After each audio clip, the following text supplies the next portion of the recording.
Hola, I'm Claudia Romo Edelman. And I'm Cynthia Kleinbaum-Milner. And this is a podcast a la Latina. The playbook to succeed, being your authentic self. Today, the incredible Sofia Hernández, Global Head of Business Marketing at TikTok. And the 3 key takeaways of this conversation are, number 1, what do we really mean when we say that you should bring your authentic self to work? Number 2, marketing is a great career choice for Latinos because the best marketers understand culture. And guess what? Latinos are creating culture. And number 3, the power of connection. Every role Sofia has played, she got it because someone in her network made the connection. This and more here at A La Latina. Stay tuned.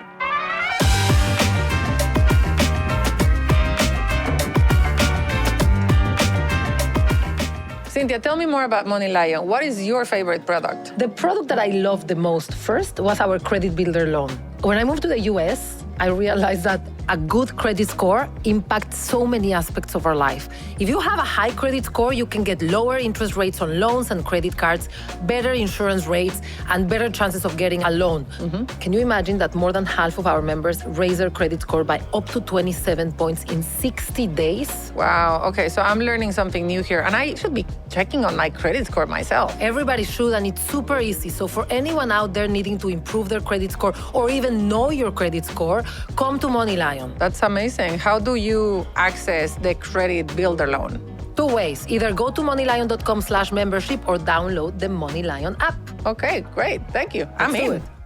Today, we had an incredible guest, Sofia Hernández. Sofia is a global head of business marketing at TikTok. She has over 20 years of experience leading marketing campaigns for global brands like P&G, J&J, Netflix, and Spotify. She serves on the board of Suzy, a consumer insights platform where she was previously chief client officer. She is also a board member of the One Club for Creativity, where I had the pleasure to serve as a jury member a number of times. Sofia co-founded a mission-driven apparel line called Black on Black BK with her husband, Rodney.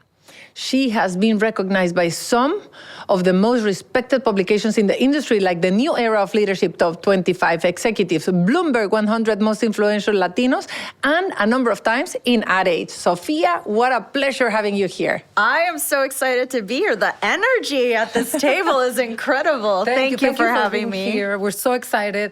And let's dive right in with our favorite topic. Okay. You.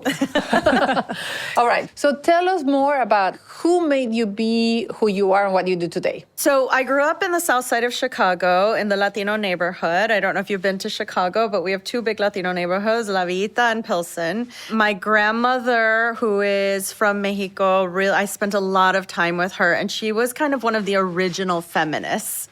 At her age, she came to the U.S. She did not know English. She had tuberculosis at a time where people were not surviving it, and she was sent to a sanitarium for 3 years, not knowing anyone, no family, not knowing if she was going to live or die. She survived. Wow. They basically said, okay, adios. How old was she? She was in her late 20s. And she walked out into the streets of Buffalo, New York, not knowing the language, not having anything. And she reached out to one of her brothers who was in Chicago. And he said, Ben, of course, because we take care of our people and our family. And she went, and she had 3 girls. She never got married. She bought her own home. She bought her own car. She taught herself English. I remember she'd read novels this thick in English. And she is just my inspiration. So that's kind of where I come from. My parents are both activists. My mother was a Brown Beret, which is the equivalent of a Latino Black Panther, if you want to oversimplify it. My father started an organization in the Latino community to help underserved families. So I have a lot of background in people who are strong-willed, strong-minded, and really care about giving back to others. And so you grew up with a super strong and survivor grandmother, which is in Chicago. And then what did you do? I spent my high school, college years in Chicago. I wish I would have left. So like for anyone watching who has kids, please encourage your kids to go away to college. I don't think it's something Latinos are very used to doing. We like to stay close to our families and help them. We feel this responsibility. I studied abroad my last year in college in Spain, and that's when my eyes opened up to the world that is out there. And I told myself I would come back to Europe one day as a professional to work. And so I spent a few more years in Chicago, and then I decided one day to just move to New York. I had a friend who told me she was moving from Brooklyn to Manhattan, and I said, if you get a 2-bedroom, I'll come and live with you. And I had a great career starting at the biggest ad agency in Chicago, which is Leo Burnett. And I just felt in my core that I had to leave Chicago. I had to leave the community to help elevate myself and my family and my future family. So that's what I did. I moved to New York, and I've been here 18 years. When you were going to college, I think you were deciding between being a psychologist and being a marketer, right? Yes. So I actually feel the same way. And early in my career, I would always say, I don't know if I want to be a psychologist or a marketer, because in both careers you have to understand how people think, what makes people make decisions. Why did you go into marketing instead of therapy or psychology? Yeah, I went into marketing because I feel like I have a very strong business sense, but also a very strong creative sense. And I felt like in marketing, I would be able to use both. And marketing is such a diverse career. You could be in research, you could be data analyst, you could be a creative. My husband is a creative. You could be a business person. And so there's such a broad spectrum to marketing that I felt like that was going to really let me exercise all the different parts of me. Because you don't really know. I mean, for those of you that know when you're in college what you want to be, like, kudos to you. But most of the time at that age, you don't know. And this allowed me the opportunity to explore. Did you do one of those rotational programs in the creative agency? I did not, actually. I jumped right in. And one of the things that very quickly made me believe this was the right decision is I remember seeing an ad for a tampon where a boy or a teenager and his girlfriend are sitting in a canoe, and the canoe springs a leak. So like water's coming in through the canoe, and she pulls out her tampon as a solution and plugs it into the hole. And I remember being in a conversation where the agency execs were asking if we thought this was going to be appealing to Latinos or African American women. Or women. Thank you. Right? Thank you. And so as an activist, I'm like, there's so much change to be done here, and I want to do it. I want to stay for a second on marketing and Latinos. Okay. Because I do think that strategically, if I could just take a plane and start looking at where do we intersect with growth areas and with our own skill set, and where we have a number of Latinos already in positions of power, is marketing. We are, by definition, resourceful. We are resilient. Yes. And therefore, we're creative. So when there's a problem, we try to find solutions. And I think that marketing is something that we should encourage strategically for the community, because that's where our natural skill set is. That's where we can influence as a pathway to the C-suite. And then you can get to CMO and then to, further around the line. What are your thoughts? I love the point you're making about marketing being an entryway to other things. I do think it's easy to do that through marketing and really start to discover what you love and then move in. My next job will not be a CMO, it will be a CEO. Venga. Manifesting. I want one too. Yes. So why don't we have more Latinos in marketing? I think, the old saying, like, if you can see it, you can be it. We just don't see it very much. In fact, I was at Latitude years ago, the conference Latitude, and I met my now very good friend, Andrea Perez, who, by the way, was the GM of Nike and built the Jordan and women's brand. You guys should definitely have her on the podcast. And she immediately introduced me to Fabiola Torres, who's now the global CMO of Gap, and Blanca Gonzalez, who is a GM at Foot Locker. And I was like, where have you guys been my whole career? I didn't know you existed. And so we're not seeing each other. We're not celebrating each other. We're not coming together, whether we're identifying as Latino or not, right? Like, we're not coming together to really unify and help each other lift up.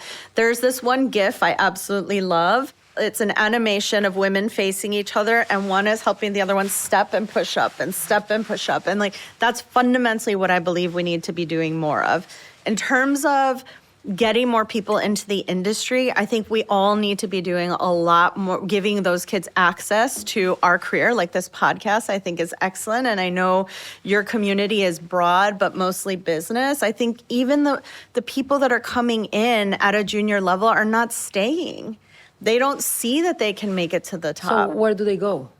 They leave to other industries, other professions. I've seen a lot of exits from marketing to HR because it seems like to be a more accessible, more diverse, inclusive industry. If we could identify all the Latinos chief marketing officers or, like at the leadership level, and we put them on a luncheon together, I would love for the power of the group to say, how do we join forces to collectively change the perception of Latinos from invisible to visible and from negative to positive? Because you can activate your brand, you can activate your company, you can try to, batch Latinos into your briefs and so on. There's something that we could do that. But what would you tell a group of CMOs about how to bring more Latinos into being marketers? Yeah. And if you're a young Latino that care about the creative industry, what would you tell them? Well, I would say the best marketers really understand culture, and not as students, but participants, right? So they're really getting in there and understanding what's happening in culture. And the reality is that Latinos are creating culture, right? You see how Peso Pluma came in and made very traditional music mainstream. Bad Bunny was the top performing artist on Spotify for a very long time. And this is not Spotify, in Latino America. This was in globally. And so we need to really start to reflect. We are in control. Marketers are in control of how the world sees their brands, the brands that they represent. And so we are in control of who we cast in commercials, who we cast as spokespeople. The people that are representing our brand have to start looking more diverse and less the same. And I'm seeing more of it, but not enough Latinos come into the mainstream.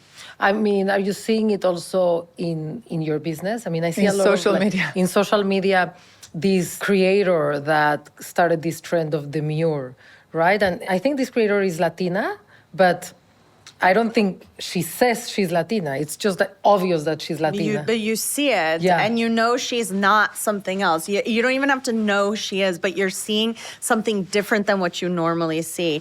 I think what TikTok has done, which is incredible for any underestimated cultures, Latinos included, is that they gave a tool to the community, and the community took it and made it theirs. And so now we see Latinos coming and speaking about mental health very openly.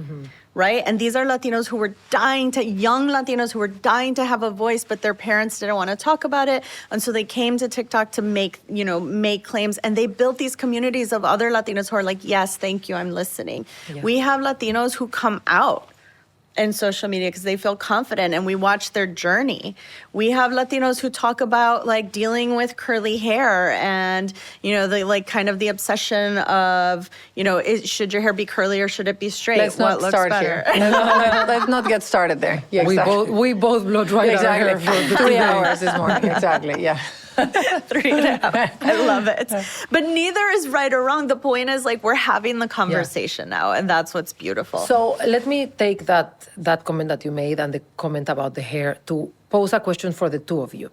We posted something on TikTok this weekend. We've been posting on TikTok since we launched. And the video that we posted on Friday went viral. It just over 30,000 people saw it in 3 days. That means the content was incredible. A pretty high engagement rate, over 10% engagement rate, people liking it and commenting.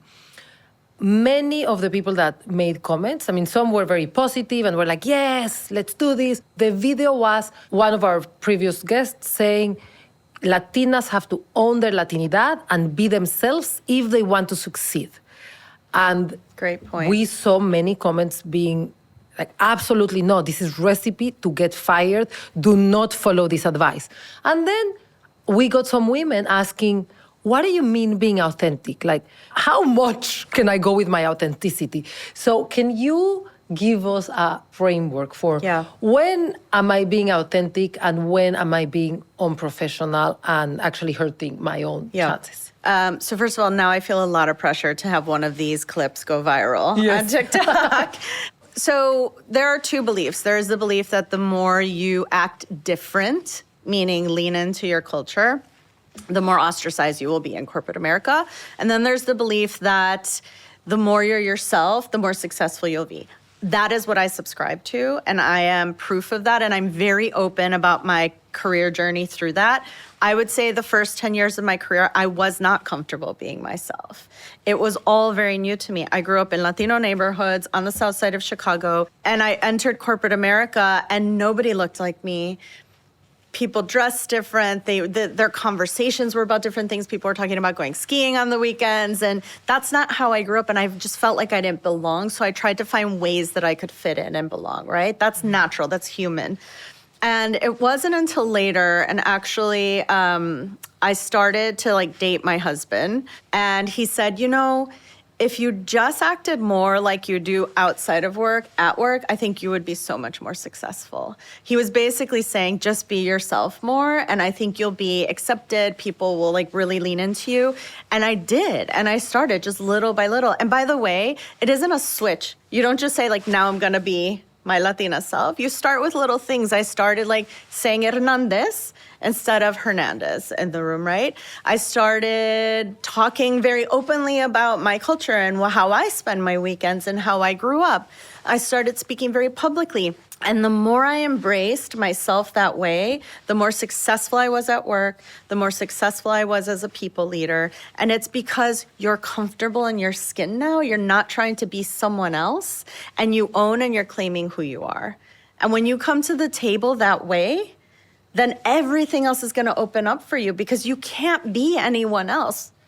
I have an anecdote that I'd like to share. You almost, made me go back to that moment. But this weekend, Labor Day in the Hamptons, it was a full circle of a story that you just said. Thanks to your brother, we were able to do the first ever Latino event in the Hamptons Museum, in the Parish Museum. But I remember when I started going to the Hamptons with my now husband, that when I said to his friends that I was Latina, they immediately guided me to, I'll introduce you to my cook and my gardener. Oh. And then I stopped saying it. And because I don't look necessarily Latina, and if I shut up, you can't hear my accent, I started letting comments pass all these foreigners, all these migrants. And I didn't say anything because I so badly wanted not to be sent back to the kitchen. And this weekend, and at some point I was like, wait a second, I'm an activist. If I don't activate my voice, who will? And how is this going to have an impact in my daughter having to lay down and pretend that she is not who she is? It's almost like hiding under the table. Yeah. And so what I realized this weekend when we had the Parish Museum with more than 300 people climbing to go to the first ever Hispanic Heritage Month event, Latinos and non-Latinos, to celebrate Latino art, is that the trajectory for me to get there was being authentic, which doesn't mean being in the face of others. But it was about being able to say, when they were talking about foreigners and migrations, just saying very kindly, for me, America has been an incredible opportunity because I'm able to develop the American dream, and I am giving jobs to 50 people, and my community is giving this and data. And so trying just to flip the script with love, understanding that there are people that do feel a little, intimidated because they see their jobs or they see more tortillas than bread in the supermarket. But it was about being me as opposed to under the table me, that I just felt the full circle of having the Hamptons being Latinized. And I hope that for anyone that is hearing, there is a way to being your authentic self that is not confrontational, that is collective and understanding of others too. Yeah. Congrats on that. Yeah, no, but that was, honestly, that I just felt the Hamptons story. I was like, wow, I remember that. Yeah. I remember in the Hamptons, and we had a full house in the Hamptons this weekend. Yeah. And I think we had Ileana Musa and also Adela Cepeda mention this analogy of the suitcase, where they said, being your authentic self, it also means that you bring the authentic self that fits the place or the forum that you're going to.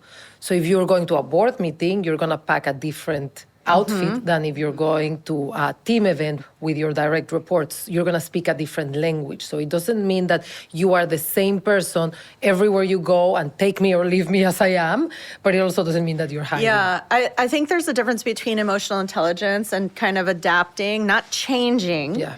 But adapting to the environment you're in, right? When I'm with like my grandparents, I'm going to act different than when I'm with my cousins, right? It's as simple as that. But I think when it gets into dangerous territory, I want to see you with your cousins. we're a lot of fun. Where it gets into dangerous territory is when you start to code shift, right? And that is when you're not embracing your real self.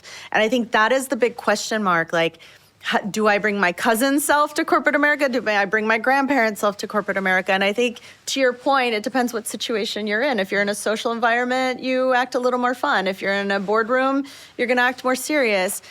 But how did you do it in corporate America? Like you've been in agencies and in corporate and now in tech.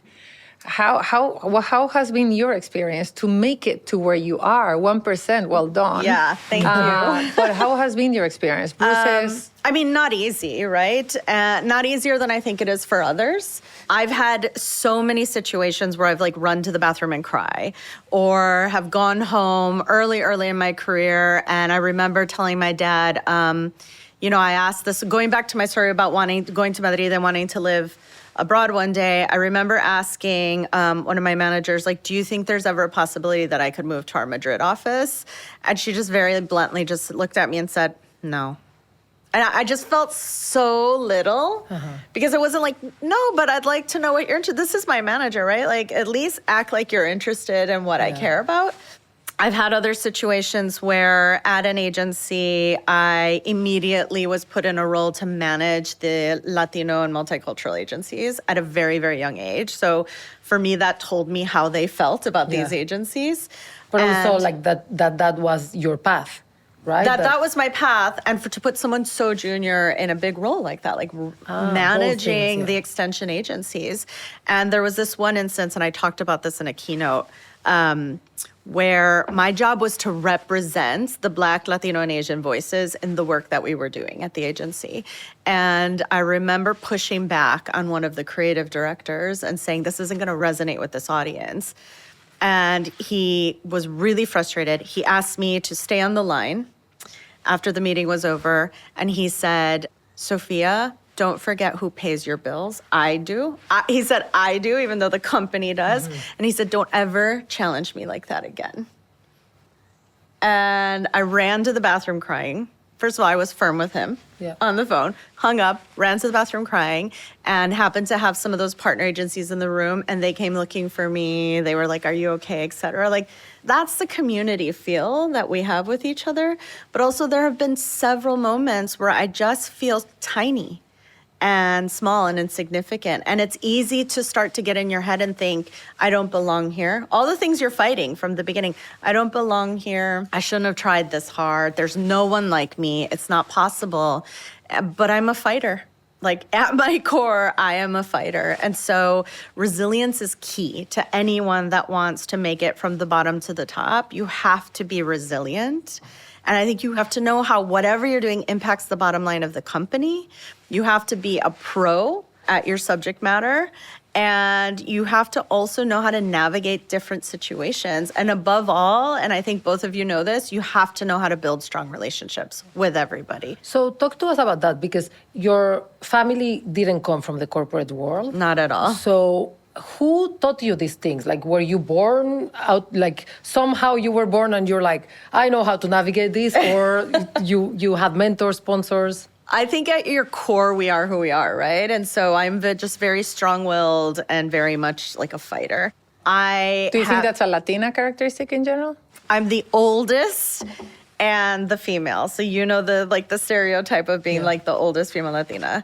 Like people say Happy Mother's Day to me, right? Because you practically like raise your younger siblings. But it's I'm an oldest Latina. I You never get heard that it. before. You I'm get a it. youngest, but I'm an oldest. Sorry to my brother, who's older. But there is something genetic about that came from your grandmother, who's a survivor. through your parents? I do think that it's in our blood, and in our blood as Latinos, like we fight so hard to give back to our families, to be better for our families. A lot of times we're doing it for other people. And that's something that I've had to really navigate is like, who am I doing this for?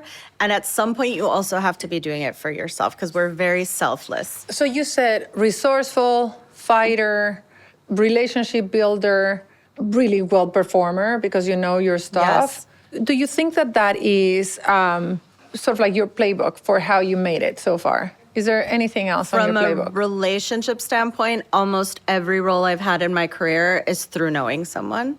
And it's not that you get the job because you know this person. You still have to perform. You still have to show up. You still have to prove yourself. But it has been through, hey, I'm looking to move to New York. I'm quitting my job here. Does anyone have any, connections in the ad industry? And are those values normally understood as positive? When you're like, I'm a fighter, is it understood as a positive corporate asset? Or do you think that there's a couple of things that we Latinos need to flip the script so that they are understood as positive? From a personal standpoint, being a fighter can put off a lot of people. It's never fighting to the point of disrespect, ever. But I think if you're a strong-minded person, which a lot of Latinas are, a lot of Black women are, a lot of women in general, I think the industry wants strength only to the point that it's comfortable, right? And for us to continue to be successful, we have to make people uncomfortable, which means you're going to be uncomfortable and you have to be comfortable with the discomfort. I feel like you have the job that every B2B marketer would want to have, right? Like 20 years ago, you would want to be doing being the CMO or the head of marketing for businesses for Facebook or for Google. And now you would want to be doing it for TikTok because that's where the budget is going. I don't remember the exact percentage, but I was reading how much brands are moving towards TikTok, and big brands are moving like 70% of their budget is going to TikTok. In the fintech space, Venmo, I think, is spending over 70% of their budget in TikTok. Money Lion, we're doing the same. So you are where a lot of women and a lot of CMOs would want to be. What were the decisions that you made in your career that made you be the perfect candidate for this role? Like, if you were drawing a line, can you pick 3 or 4 decisions that you're like, this is where I learned this? Yeah, so starting in the creative industry, in the advertising industry, which doesn't always have the best reputation, but my God, is it some of the best training you can have for someone who wants to evolve into being a CEO, CMO, CCO, because on the business side of advertising, you are learning everything. You learn how to make things, you learn how to do things, you learn how to manage your P&L. And so that gave me the best training I could while still being a really fun thing to do because it's a very creative space. Like in the account, I was on the business side, space, not as a creative, but as a business partner. And then obviously moved up the ladder there to run the client accounts teams. And then I decided that I wanted to go global, right? I didn't want to be just North America. And I also, and this is going to be controversial, but I'm going to say it, I also never chose to go to a Latino or multicultural agency. And I did that very intentionally because I saw that the budgets were not at those agencies and the opportunity to go global were not at those agencies. And for me to be able to give back as much as possible, I feel I had to get as high as I could, right? And so I moved to Paris and I ran Procter & Gamble business out of Paris for almost 3 years. I came back, and so I had done advertising, I had done global, now I needed to get out of advertising. And so I started with going to a digital social agency called MRY. And then after that, I went to Suzy, which was a consumer insights platform, a SaaS business, so hardcore B2B, hardcore bottom line, as you know. It's all about a monthly recurring revenue. And so that's where I started to learn the business, like truly how to run a business, the business aspect. From there, what I did was really help raise that company to Series C. I've since left and I came to tech because that was another entryway for me.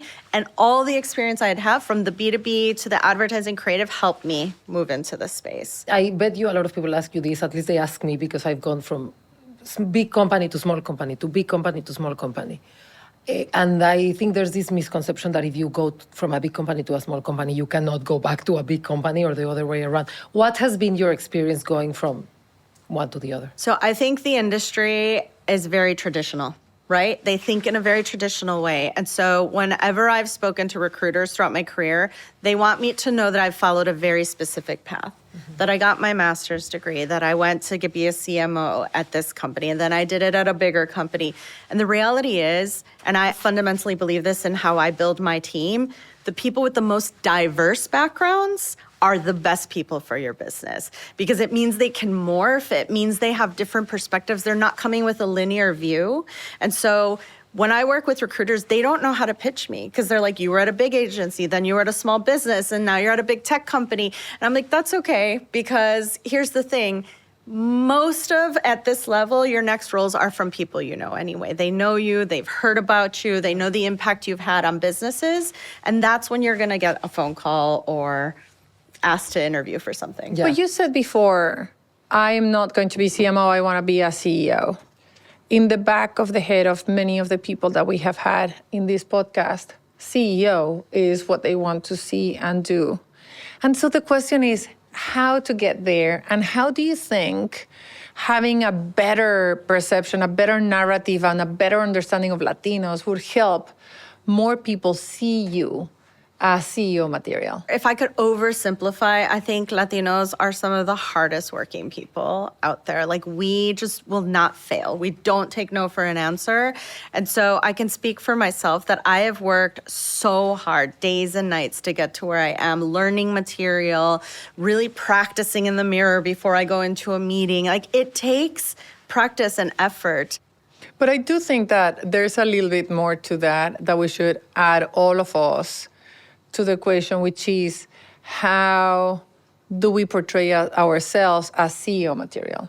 How do we actually just elevate our narrative, joint narrative, as Latinos are able to be at the top, and will be a great win-win-win for everybody when we do so, because all the intermediate jobs, we're there. We're filling them up.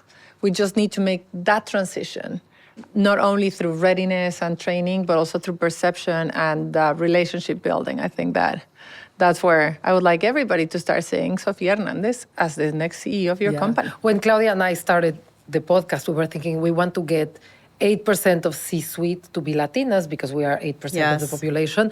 And since then, we have evolved to, we want 8% of CEOs to be Latinas. I love it. You know, because we have the CMO job, we have the CPO, the Chief People Officer. Yes. But we rarely have the CFO, we rarely have the COO, and very rarely have the CEO, which are the roles that really run most of the companies. Yeah.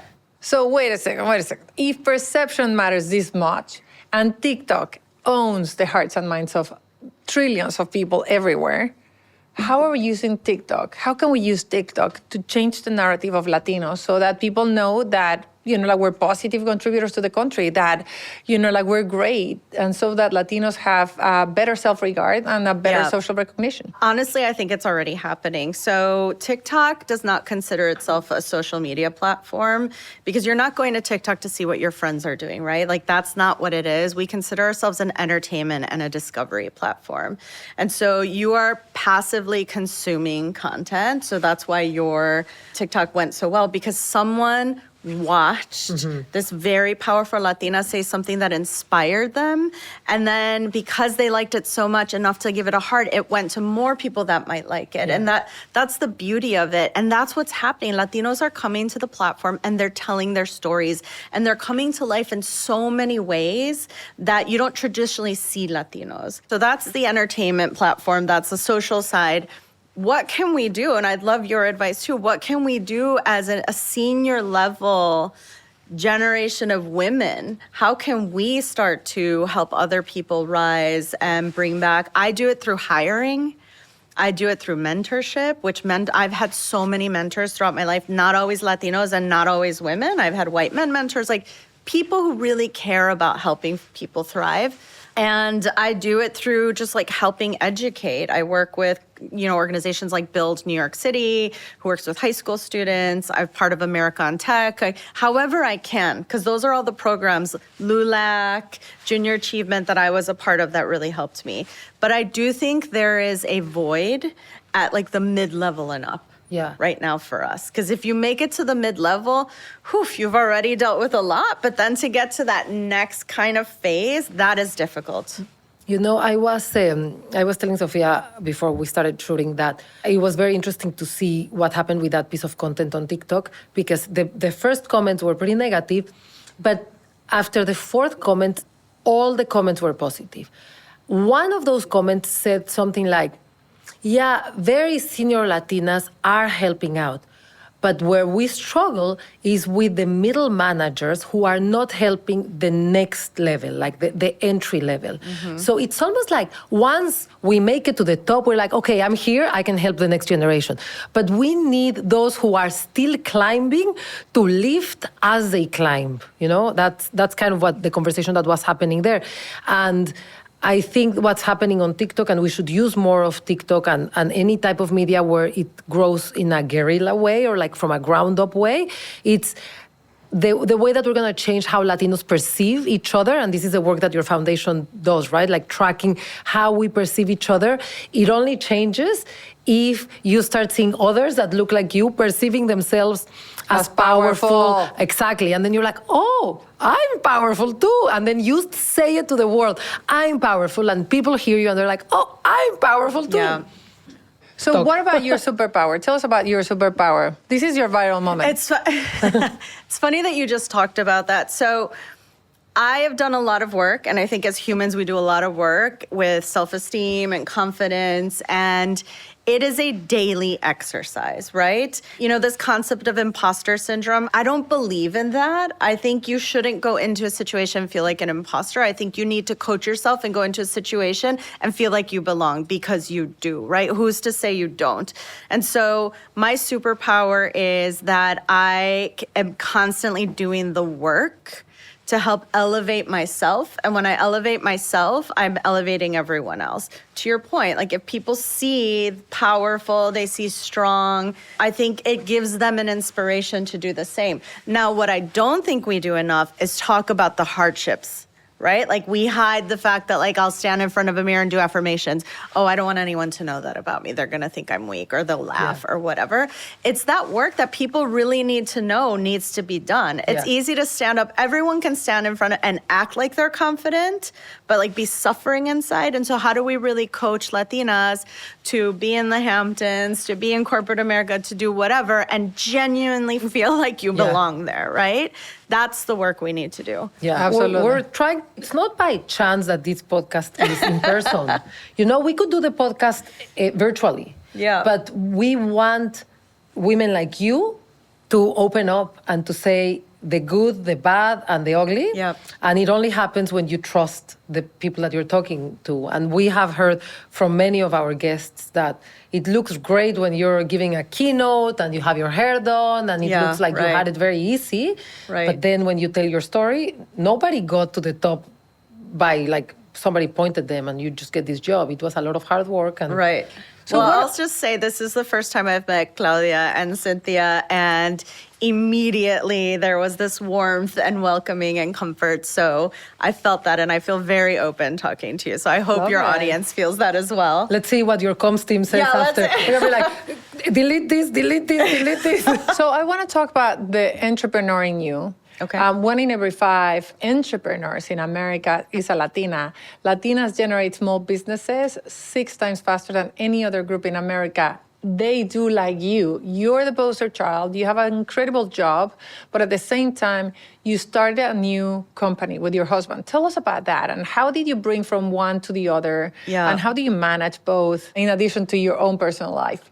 Yeah, so I think the best way to be successful is to have multiple outlets, right? Like if you have a very traditional kind of linear path, you'll go far, but you have much more opportunity when you open up your revenue streams, right? And so we have bought properties here in New York City. That's one revenue stream. Obviously, I have my career.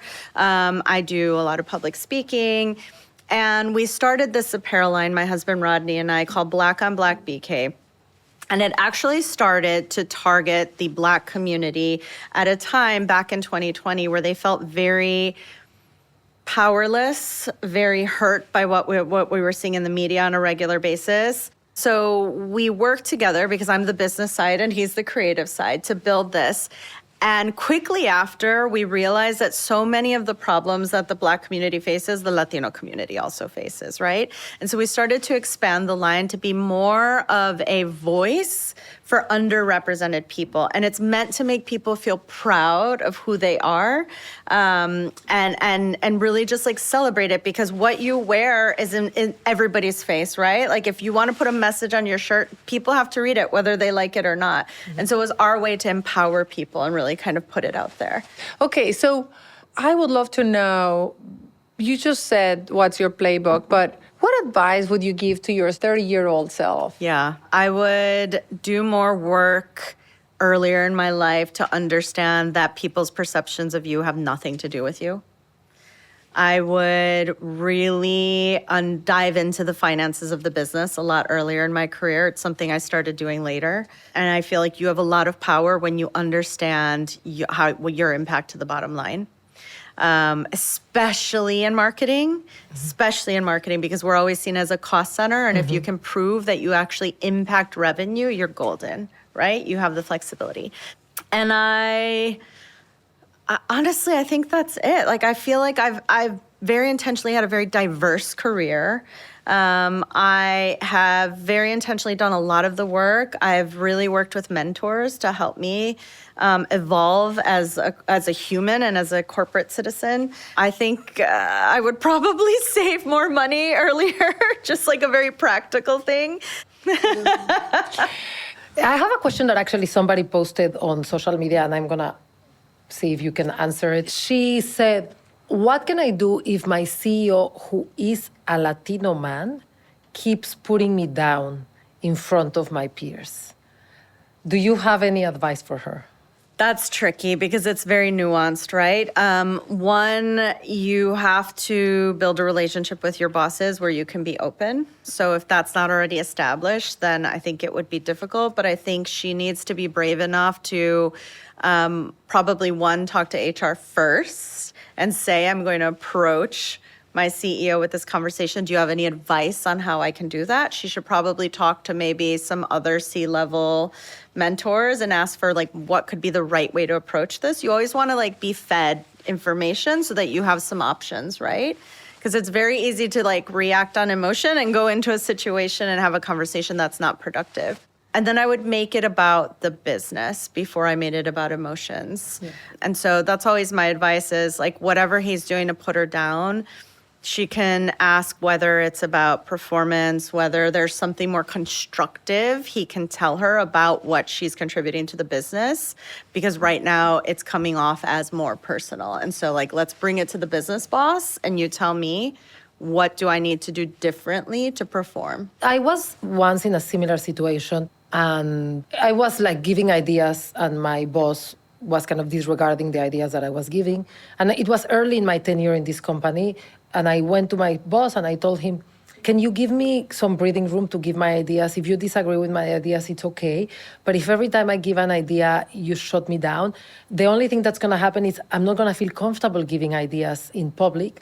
And everybody's going to lose because maybe 1 out of 10 ideas that I give are going to be good. But if you don't let me give the 9 bad ideas, we are all going to lose. And this manager was so receptive that it totally changed our relationship. But that was about the business. That was right? about the that business. Wasn't how he was making you feel. Yes. And so he was more receptive to it. Yes. By the way, the other point is then everyone else in the room is not going to want to share their ideas either because they don't want to get shut down that way. Totally. And then there's a point in which you say, I should move on from this role, right? 1,000%. And I think everyone has to know their worth and know when it's time to leave. 100%.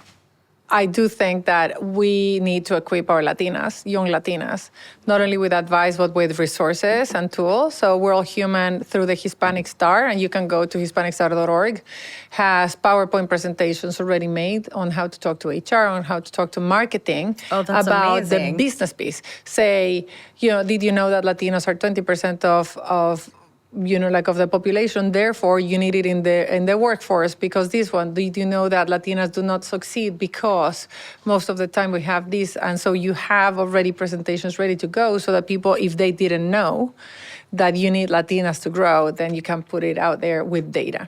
Yeah. So go to hispanicstar.org. A lot of resources ready for you to go and present to your HR department about how much Latinos feel also that they cannot be themselves at the workplace. Last question. Who should we bring to the podcast? So Cindy Lone, who just left Goldman to become a career coach for Latinos. She is incredible. She has a social platform called Latinas at Work, and she's actually here in New York. Andrea Perez, who was a GM at Nike and built the Jordan women and kids business from the ground up. Incredible, amazing queer Latina. Fabi, who is global CMO of The Gap, newly appointed and doing incredible creative work. And then Blanca Gonzalez, who's LA-based and former Nike, now at Foot Locker. She's a GM, really smart, really strong, incredible. Those are incredible Latina marketers. I'm literally today I'm going to email you to make an introduction to all of them. I will do it. Okay. I will happily do it. Well, Sofia Hernández, it's been an incredible pleasure having you here at A La Latina. Thank you. This was so fun. This was great. I love the conversation, and count on me to help with whatever. Thank you. I learned so much, and I'm a big fan of TikTok and a big fan of yours. Thank you. Thank you. And with your advice and wisdom, we're going to be able to lead and succeed A La Latina.